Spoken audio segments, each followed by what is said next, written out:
Tim, welcome back to Action to Go Go. Hey man, great to be on the show again. Thank you for taking time out to explore this crazy zany show that we got going on. No, absolutely. We should have done this on site, man. That looks like freaking Wonderland where you're at.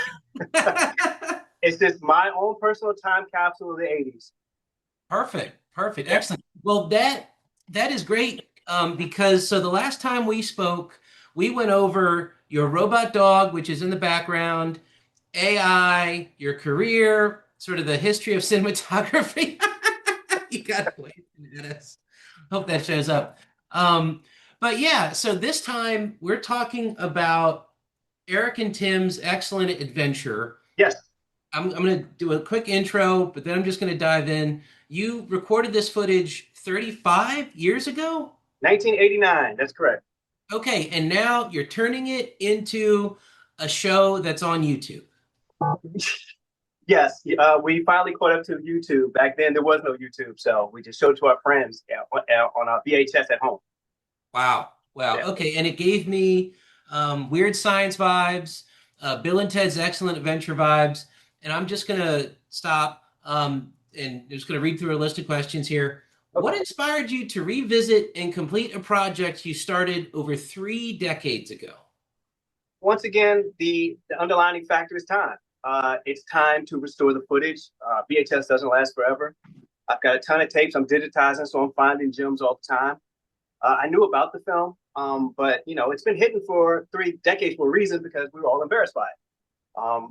Back then, it was corny. We showed it amongst our friends, and now as I see it, I just remember how fun it was to make movies with no budget and no care, and literally did it for the laughs, which is something I really don't do now. And so I just digitized the footage and I started digitizing more other shows that we had done. There's Bill and Ted, there's The Adventures of Chase McCoy, there's Lex Vector, there's a ton of VHS movies. We were making VHS movies every other month. So that's how I discovered the footage again. Awesome. Awesome. Now, can you share some memories from the original 1980s shoot? What was the initial vision for the film? There was no vision. The vision was to have fun. Literally back then, when you were young and you had a film camera, or rather a VHS camera, you just took that camera out and you went out and shot stuff. And at the time, me and my friend Eric, we had just finished watching Bill and Ted's Excellent Adventure, and we just couldn't stop talking like them. We were like, "Dude, what are you doing?" "Oh, I don't know." Like, what? So we were talking that whole talk, and we decided to just do a skit. And literally, it was ad lib. When I say ad lib, it was the truest ad lib. Like, we set up the VHS camcorder. There was no other camera people. It was me and him. Nobody's in the frame. It's on a tripod. If the camera's moving, then it's one of the other actors. And it's literally just, who's in the scene. And we didn't know what was coming next. So I know in that initial scene, I was sitting there next to this hunk of junk that I had found in some medical laboratory. And Eric came out and stepped in. "Dude, what you working on?" And I was like, "It's a time travel device." And I would just make it up as I go. And we would sit and watch and just crack up, and literally editing in the camera too, mind you. Like, we would say the skit, press pause, and then go back and do my scene, press pause, and watch it and just laugh. And it was just funny. And it was so funny, we showed it to other people and they get a laugh out of it. Again, never taking it seriously. No script, no dialogue, no budget, not knowing where it was going. And here we are. I discovered the footage, and now, 35 years later, and I'm looking at it and I'm laughing at it, and I'm like, this actually has the potential to actually kind of, be revamped and extended, and maybe we can go into our older age where we're now, 55. We were 19 in the movie, and then that technically would really be a time travel movie in every regard, not only from the Bill and Ted aspect, but the fact that we actually tried to complete it 35 years later. Okay, now you need to give me a part. I need to be in this somehow. I don't care what it is. I'm going to be very selfish right now. No, but that's fascinating. So this was also an exercise in improv, Oh, basically, with your absolutely. friends. Oh, everything we did was improv. I think part of the passion beyond just shooting stuff was actually being the actors in it. We acted in all our stuff, 1988 through 1995.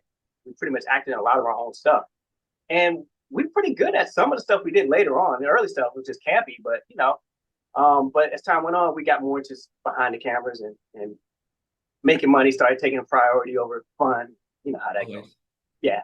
but yeah, we were just having fun, like I said, and other filmmakers of ours, we go to their house and say, hey, we're doing this little skit. You want to be a part of it? And they were like, no, okay, what do we do? I don't know. Just when we press record, think of something. And that's how literally it was. And we would just pump them out. Excellent, excellent. Now, did you go through any nostalgia while doing this? Did it ping your heart a little bit seeing some of your, I don't know, you're still friends with some of these people, some things. I feel it. I talk to Eric all the time. Eric is Eric in Eric's Excellent Adventure. And I showed him what I had done, and he just cracked up, especially because, and I don't want to skip too far ahead, but technologies of today helped restore that film in ways I didn't think would be possible. So that's part of the reason also why I'm doing it, because I think the timing is right. I feel a lot like the AI today is kind of like the fun tools that VHS was in the 80s. So it's like now I'm kind of going back and having fun because it's not as much work. You know, it's not work, it's more fun using the AI tools to kind of salvage stuff. Like I use AI to clean up all the soundtracks, to take all the old music and sweeten the vocals and make the vocals sound good, and then remix the audio and remix the sound effects. It just was a totally different experience. So, as far as nostalgia goes, I mean, it's nostalgia because I see my old clothes, I see my grandma's glasses, I see, you know, old house, my mom's house. I see places that don't exist anymore in Silver Spring where we shot, like a parking garage in Silver Spring. So from that perspective, there's a lot of nostalgia. And then just the way we talk. I mean, there's so many things in it. Sometimes I don't even see them because, you know, it just existed in that era. Interesting. I mean, of course, I'm from Silver Spring. We talked about that last time. I know you're born in DC, but you spent time in Silver Spring, obviously. I'm from Silver Spring, so I'm interested to see how this plays out. If I see anything else Yeah. that I recognize, and you did sort of skip ahead, but that's fine. Yeah. I'm sort of doing a similar thing that you're doing with one of my short stories, where I wrote a short story about 15 years ago when my daughter was born, and now I'm turning it into a novel. So some of it's similar for me, like thinking about some of the things I was going through at the time, et cetera, et cetera. But you did talk about AI. You do use modern tools, and you did just describe some of that. How did you?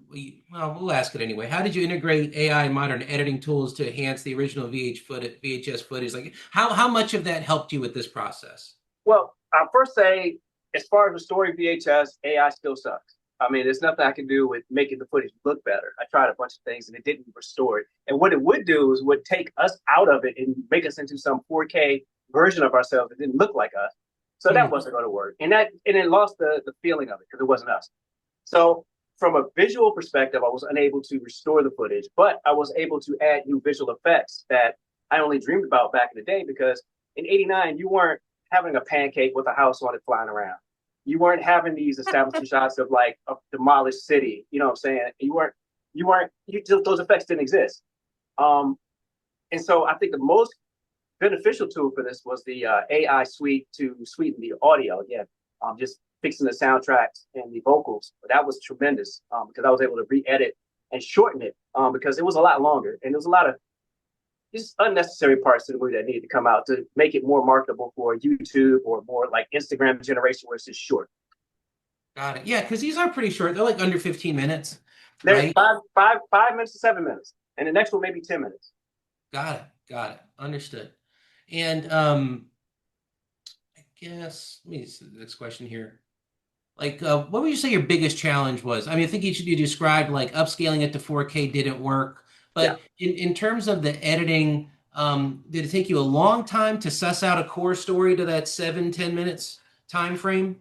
that's great. That's a great question. I think what made it fun again was again AI because what I did, and I think this is when me and Chat GPT became friends because I've used it for things, but never on this level. I actually wanted to do a press release for what I was trying to do, and it helped me create that press release, which I thought was amazing. But then I took the script from episode one. I had Adobe pretty much just kind of what do you call it, transcribe the whole 1 and 2 episode, and I fed that into Chat GPT, and I said, "Can you make an episode 3 from this?"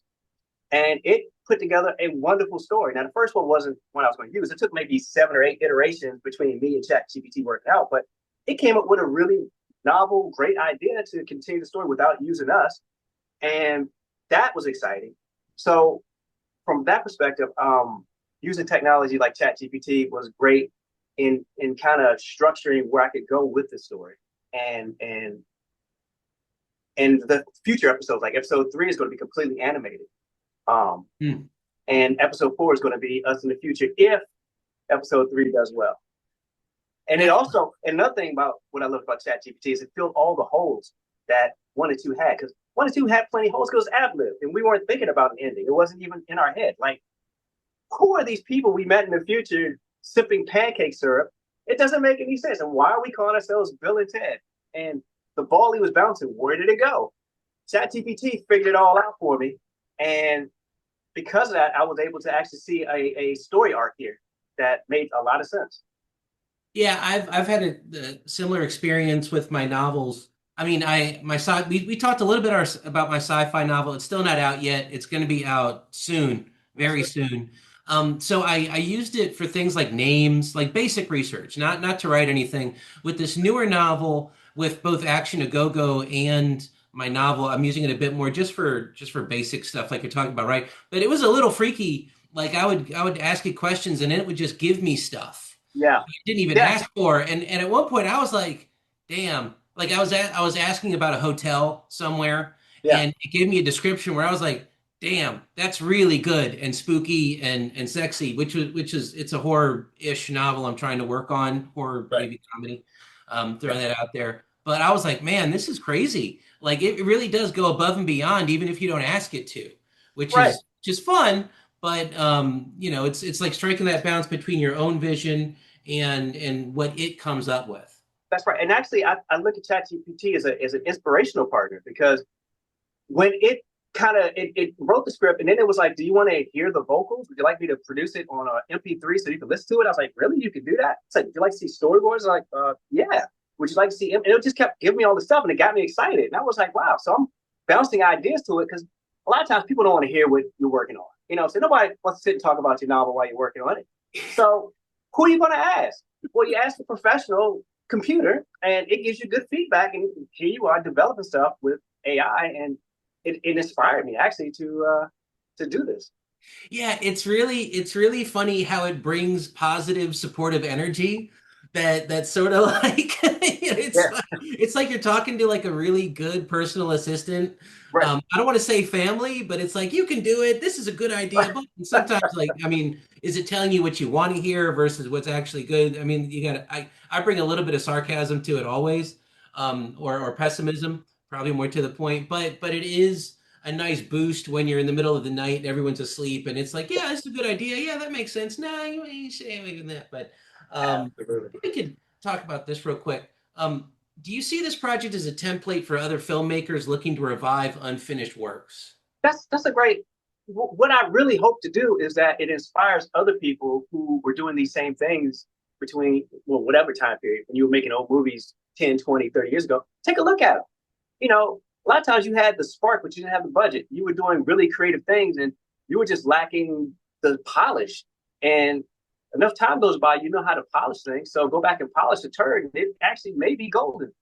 So, a lot of times they say you can pig, if a lipstick on a pig is still a pig, but some of the stuff really looks good. And I was really surprised. And I'm actually even more excited about the next one, which is Adventures of Chase McCoy, which is a Indiana Jones knockoff. And I was able to actually do some visual effects that look totally VHS that really blew my mind. So I think, that's probably going to be like a 5 or 6 part series after this one that I'm going to put out. And it was shot the same way, VHS, ad lib, but a little bit more hardcore, and taking it a little more seriously.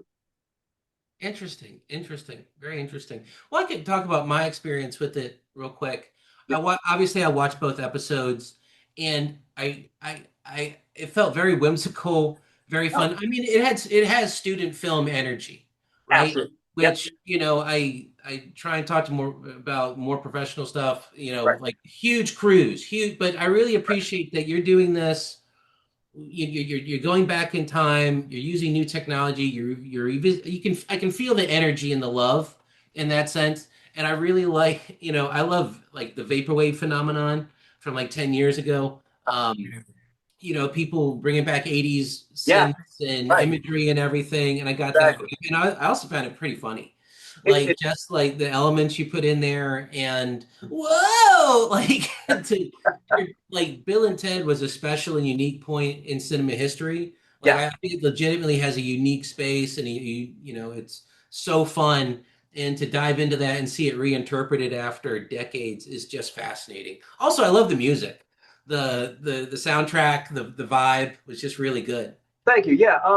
It's lo-fi, it's campy, it's corny, and like you said, it's raw, and it's what we were doing then. It was very student. It was very, amateur. And I think the thing about it is what was exciting about it then was it was amateur, but yet people were surprised by what we did in it then because it's like, wow, you actually did that? How did you do that? From an amateur perspective, how did you do that? So now the new twist is you're watching as an amateur film, but you're not expecting where it's going to go. And then it does things that like you're thinking you're going to watch the amateur, and then it's like the Blair Witch thing. It takes you by surprise. It's like, oh, I didn't know it was actually going to be good. Now, I admit, episode 1 and 2, super campy, super corny, takes a certain mentality to get into it. But I think episode 3 is going to be the one that will spark 1 and 2's excitement because, like I say, it's all animated. It's basically. You ever see this TV show called Kid Video? No. Okay, well, Kid Video was a live action band that got trapped into a cartoon world, and they were forced to be cartoons for this mastermind.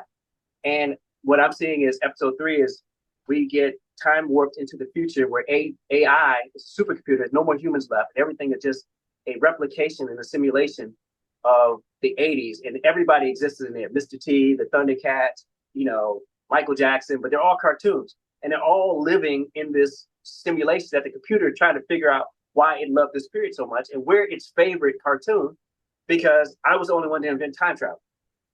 So, and this is zany adventure where he's Max Headroom. Max Headroom is the super AI, and it's Oh, trying to keep us captured in this cartoon simulation. But our old character from episode 2, the sci-fi warrior, who's now a cartoon, comes to our rescue and saves us from, the evil computer. And then that's when we get teleported to another time period where we'll probably be our older selves. cool, cool. I should have worn my Max Headroom T-shirt. I think I wore it earlier in the week, so I should have broke that out. Man, Yeah, that's really cool. yeah. Just to pivot a little bit. Like, how do you think audiences perceive the fusion of retro and modern elements in storytelling? Or maybe what do you want audiences to perceive? Honestly, I know there's a lot of perceived hate with AI because I think the majority of people just think it's you just push button and you get instant content.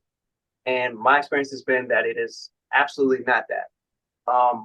I know that some of the visual effects I was doing for a movie I did a long time ago, 2007, called Vector 2033, it would take me 3 days to do 3 seconds of visual effects. And looking back at it now, those visual effects look like Chat GPT 1, what I'm saying, as far as the quality of them. And I think even if I put that movie out, people would think I just did it in Chat GPT anyway, or some, AI program, some VO1 or 2 or 3. So what I found is that you still have to give it the right prompt. You still have to massage it and to get what you want out of it. And yes, it's an easier thing to do, but it's pretty much like 3D animation on steroids. You know what I'm saying? It's pretty much what it is. And I think in the hands of an artist or a creative, they can do more things than the average person can do. And learning these tools has been fun and exciting, which is something I haven't felt in a long time. Usually, work is work, what I'm saying? Even though it's fun work and I enjoy what I do, it's usually boring, but exploring these new tools have made it exciting for me again. And that's something I'm really kind of reveling in right now. Is just spending time, hopefully not going too broke because you get so caught up in it that you don't want to work.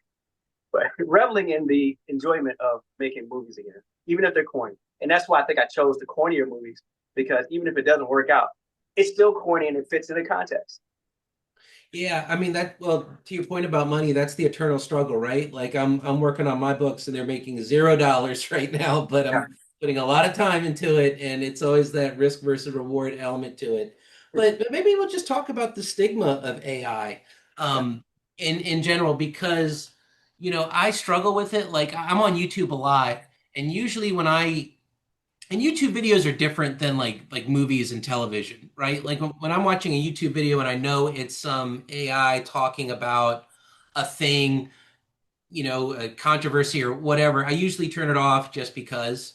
But when it comes to creation and stuff like this, I see a lot of potential to help people like you, to help like imagine you when you were a kid, but now and you had these tools. What are the possibilities there in terms of doing so much for so little cost? Right. You know what I mean? Making a Right. dream real for so little money. And it's Right. like this balance I constantly think about, like when is it cheating Right.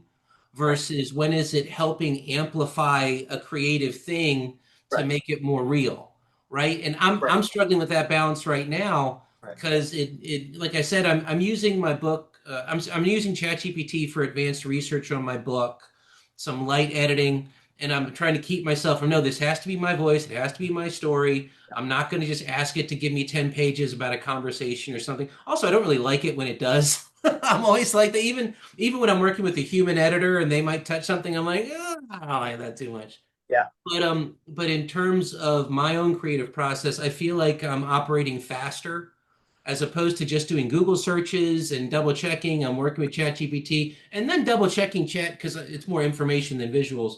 I'm double checking information, trying to beta test what's going on with it with this thing because spoiler alert, I use ChatGPT to help me with these questions, Oh, right? no, no, yeah. Well, I mean, at the end of the day, what it is the most valuable resource isn't money, it's time. And what it does is saves that time because, yes, I could do these effects. I'm not untalented. I can do the effects I'm doing, but I don't have a year and a half to work on something that may only get 10,000 views. I mean, what's the point? Like, why would I do that? Like, but if Yeah. I could do something in 2 weeks while I have some time off and put it out there and it gets 10,000 views and people watch it and they laugh and have a good time and, it makes a new friends, then it takes it back to being fun again. And I think that is what I'm getting out of these new tools is that I'm doing it again for the fun. I'm not trying to make money. Obviously, I can't because I got copyrighted music on there. And Mr. T and Michael Jackson and Thundercats are going to be an episode. How am I going to make money? I can't do that. So obviously, I'm doing it for the fun. And preserving my history a little bit because these are things I thought no one ever see. And just let people know I've been making movies 35 years. And yeah, they were corny, but everybody's first movie is corny. But not everybody's first movie can come back 35 years later and still get people to watch it. Yeah, but just to flip that, now technically everybody's stuff can come back. You can work and reinvent it and That's use right. lost footage or found footage. Yeah. I watched another video today, ironically enough, that was scared of fake old found footage. And again, that goes back to the fear of AI, right? Like, oh, did you really film this 30 years ago? Or did you ask, I don't know, the new Yeah. Gemini video Yeah. editor to make you a VHS thing? Yeah. Um, so I mean, it's trust is going to be ever more valuable moving forward in art, I believe, right? Right. Right. Um, but anyway, I don't know That, where. that's a great point. No, that's a great point because I mean, this could all have been AI. I mean, hell, we could all be AI for all I know. So I mean, at this point, I mean, I question everything. So I mean, I don't know if you're real. I mean, you could be AI. I might be the only conscious human being on the planet Earth. But that's how weird the world is becoming. You know what I'm saying? So I don't. I just think it's inevitable. Everything is inevitable. I mean, when technology comes out, you can't stop it. You can slow it down, but it's going to happen. So we are going to have shows created by AI, and people are going to watch them, and they're going to be enjoyable. And some people will want more purist films. It'll just be another thing added to the catalog of things to enjoy. I mean, music. You have Suno that just plays unlimited AI tracks, and some of them are dope. But I mean, I don't sit and listen to them, but they can be inspirational. And it's just that time. I mean, you can't stop technology. It's going, and you either embrace it and use it and learn it, so you're ready for the next whatever's coming next. Because if you stop now, you're gonna be behind on the next whatever. If you don't know about how can you get excited about Google VO3 if you don't even know what VO2 does? And if you don't even know what Chat GPT does, there's some people who never. I have another filmmaker friend I won't mention. I was trying to push them to use Chat GPT and Hydra to do some visual effects, and I don't think they've ever used it. And I'm like, how do you not even touch the tool? You got to try it. You know what I'm saying? And that's what everything's about is exploring your creativity and using the tools to further take your vision farther and save time and money because that's where we are now. Everything's about time and money, or lack of time and lack of money rather. Absolutely, absolutely. I mean, and it's so precious, right? We're both getting older, you know what I mean? And Yeah. but that is fascinating as well, being able to compress time frames for ourselves and get things faster. And it's I think, the positive side of it, young people are going to have tremendous advantages in some ways. I think we're all scared of AI making us stupid or dumb or making things too easy and distracting us too much. But Yep. Yep. And that's a good point too, because I have a frame of reference. So I've come from doing it the hard way. So doing the easy way, there's a choice. But for people who've never done it the hard way, and this is the hard way for them, then what becomes the easy way for them in the future? Like what does that look like? You're right. I mean, it's bad from that perspective. I get that because it's like the calculator. I mean, when I was in school, we sneak a calculator. When the calculator watch came out, man, you was sitting there like figure out math problem, your calculator watch. But I mean, eventually the lab calculators in, so it's the same thing. It's just different and faster. And what can yeah. you do? Yeah, no, totally. So we change gears a little bit. Reflecting on your journey, how has your approach to filmmaking changed since the 1980s? I think we've pretty much gone over that, but as a question. I I don't make films anymore. I work on film. So the last film I worked on was 2007, was my own venture, Vector, and it just cost me too much time, energy, and money. And I kind of got uncreative because of that. So my Hmm. focus has been doing work in film, being a cinematographer and shooting for big brands. And that has just been my focus. And if a project was really cool and I could make a story out of it, that was just a bonus. Like I could do something really cool in a project. So I don't even think about making movies anymore. In fact, even this stuff, I don't even look at it as making movies. I'm just kind of restoring the old VHS movies of our history and just making them better so that they're more digestible for a newer crowd. Because nobody wants to watch that old VHS crap in this raw form, especially. It's horrible. The old music, the old effects, the old crinkly sound. Because, there's no microphones. The microphones are on the VHS. It sounds terrible. Nobody wants to watch that. So I'm trying to restore stuff to doing the George Lucas thing. I'm restoring everything to modern times, is what I'm trying to do. And my filmmaking process is just not the same because I just don't consider myself a filmmaker in that regards anymore. I'm never going to make another feature film for sure. Hmm. Probably never make a short. And if I do, it's going to be through ChatGPT because I don't have the time or the energy to do it. It's not the tools, it's not the money, it's the time. And there's other things I want to do with my life when I'm done working. Hmm. Fascinating, fascinating. Yeah. And what does completing this project mean to you personally and professionally? I guess it just puts a bow on my whole journey as a person, as a filmmaker, and as a camera operator. Um, you could just look back because I mean, this is not the end of it. This is just the beginning. This is I've been doing this 36 years, and I have 36 years of stories. Hmm. And a lot of times so I forget. I mean, we have that much stuff stored in your head. Somebody asked me, "What did you do in 1989?" I wouldn't even thinking of Bill and Ted or Chase. I would be thinking, "Oh well, I was in college, and I had a Nissan 240 SX." But I'm just trying to get all of the stuff that I've creatively done, put it in a archive catalog, and say, "This is my life's works." And whether somebody watches it or not, doesn't even matter to me. I'm just trying to get everything categorized. And if Cool. people do watch it and they love it, that's just a bonus. That's really a bonus. You got me. You enraptured my heart. So And I think anybody, especially people that I grew up with who also do these VHS movies, I think they will be inspired because I've seen, other colleagues, we always have competitions and they would show us their VHS movies. I had a guy who used to do a lot of martial arts films and it was great. I mean, damn, it was good. And we'd always have competitions. Like, show me your martial arts, I'll show you my sci-fi. And hopefully somebody like that will get inspired and say, well, let me take this film and put some new sauce on it, put it back out there. And if we can inspire people to do that, then my job's done. cool, cool, very cool. Well, I think we got a little bit more time left.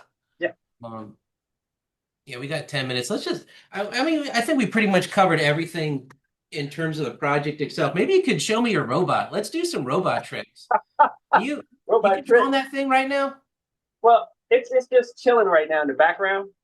But he's not hooked up to the internet currently. And because he's not hooked up to the internet, he can't talk. So yeah, and he's like he has an internal chat GPT, which is basically like an embodied uh, AI system. So when you talk to it, it responds, but it also gives you an action. So sometimes it can be unpredictable. You're like, "Hey, how's it going? It's great to see you." "No, it's great to see you too." And they'll give you a handshake or shake his tail or something. Unexpected stuff. And I think from a robotics perspective, which is actually something that actually interests me even more than film these days, um, I think that the biomechanics or the mechanical mechanics are there. It's just the AI is not quite there to articulate the motors in a way that that it could that shows off its full potential. Now, I will say the Tesla Optimus robot is doing that these days. I've seen some Michael Jackson moves that completely astound me, um, and I don't know how much is truly real or if it's just something they're trying to show its capability statement. But I know within the next 5 years, the merging of AI and embodied AI and robotics are going to produce stuff that we've seen in movies. We have C-3PO running around literally, as a friend of yours. And that assistant will literally be a physical robot walking around for 4 or 5 hours before his battery dies, helping you do stuff. And I think that's amazing. And, my first love was robotics before it was film. And, you know, I think that's an exciting new thing for AI that people are also scared of. Yeah. No, I mean, we did touch on this before, and I've told you before, I've worked in advanced manufacturing, right? 3D printing and CNC and whatnot. And I worked with one of the majors on a vision system for a personalized robot. I believe it was shut down. Obviously, it's bound to a NDA, so I can't give any details, unfortunately. But it was a personal little assistant that's running around, and it's fascinating seeing your robot. So it is running an AI that is helping to control it autonomously. It is autonomously moving to a certain extent. To a certain extent, it is not there yet, but I do think it's just an upgrade away. And it may even be in the current update, but I can't because he had a stroke. What? Or let me explain that. I was updating the software and it wasn't updating, so I had to stop the update. And you never do that. So what it did was it crashed the whole CPU. So Unitree had to send me a whole new circuit board that I had to resolder into it to get it to work again. And when I did that, it wasn't reading the battery. So because it doesn't read the battery, I can't do any updates. So I'm like 3 or 4 updates behind. I know I can do some amazing stuff now, but until I put that new piece of equipment into it, I don't have the updates. Wow. Wow. But So yeah, technology is moving way too quick because when I bought this thing, it was a glorified toy. The stuff it's doing now, I mean, you're talking flips and running and recognition and it's really impressive the things that they can do, especially Unitree as a company. They're doing some fantastic things with their bipedal robots that are blowing my mind. That are on par with Tesla at a cheaper price. Just they're shorter, 4 feet. For Tesla's like 5'5". wow. But essentially, you had to take your cyber dog to the digital vet. I had to literally do surgery on the dog, and that is literally scary thing because there's a cost value to this thing that I cannot absorb if it dies. Mm, So I wow. literally was a scary surgeon working on him, and I don't want to do it again because he's alive and he's working, and I still got to do it. One day I'll take time to do that, but I want to get some use out of him before, just in case he dies on the operating table. Wow. Wow. Crazy. Okay, bud. Well, I think we'll end it there. Well, I will say, go to Black Magic Tim Oh yeah, to yeah, yeah, see. yeah, yeah. Yeah, you got to go to Black Magic Tim YouTube to see episode 1 or 2 of Eric and Tim's Excellent Adventure, or on Instagram as well. You can see the episodes there under Black Magic Tim. Or if you just type in Black Magic Tim on Yahoo, Google, or whatever your favorite browser is, plenty of things will come up that will point you in the right direction to find these shows. and the future shows coming, Chase McCoy Adventure, and also Vector. Absolutely. I watch both. They're a lot of fun. They're an interesting experiment. Hopefully, they're inspiring some people to revisit projects or reinvent things and whatnot. And that's pretty much it, man. Check out Act for my fans, all three of them or whatever that are out there. Check out Action to Go Go. Constantly pumping out trailers, videos, behind the scenes stuff with major motion pictures now, which is really cool. But also got to enjoy the independents, like my buddy Tim here, and go like and subscribe to his channel. Check out the videos; they're 7 minutes. They're a lot of fun. And thank you so much, bud. Glad we got to talk again so soon, and can't wait to see the next show. What's the next show called again? It's still Eric and Tim's Action Adventure, episode 3. Okay. No subtitle yet as far as what it's going to be, but it's going to be cartoon, all cartoon. Okay, cool. Can't wait. It's gonna be Next time fun. we'll do it here. We'll have an interview actually here. So Yeah, you can yeah, come to totally. the We'll do real it on 80 site. time capsule. Perfect, perfect. Okay. Sounds good. All Thanks, right, bud. bud. All God right. bless. Keep in touch. Sure will. All right, take care. Bye. This is Derek Scarzella. If you've made it this far, thank you for watching or enduring. If you're feeling generous or even just mildly entertained, please like, subscribe, and comment to support the channel. I know you've got opinions. Don't even try to deny it. Drop them in the comments.